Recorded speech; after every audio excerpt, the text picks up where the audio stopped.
So this paint job that I put on here, this is the Free Wing 70mm F16.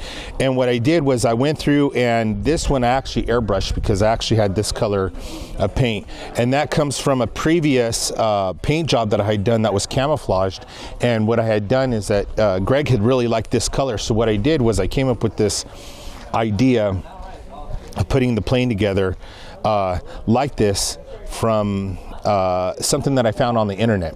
And then I added all this here, but there's no decals on here just yet. But anyway, this is probably about like 3 coats of airbrushing. I use 0.5mm airbrush for this one because it gets a heavier coat. And I use the Vallejo, the Air Model paints. And of course I have to thin it out. So it's more like a 70-30 mixture, and I'll mix it up, put it in the airbrush, and then I'll shoot it.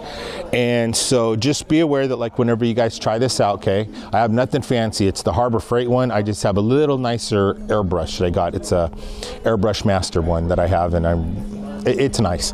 The spring in it's better. That's it for when it comes to the airbrushing. But this one is right around like 3 coats to really get it all solid up. There's no weathering done, as you can see, but decals are ready to go on, and Greg has it here, and it's a nice looking plane. But this is just basic 2 color scheme, and that's about it.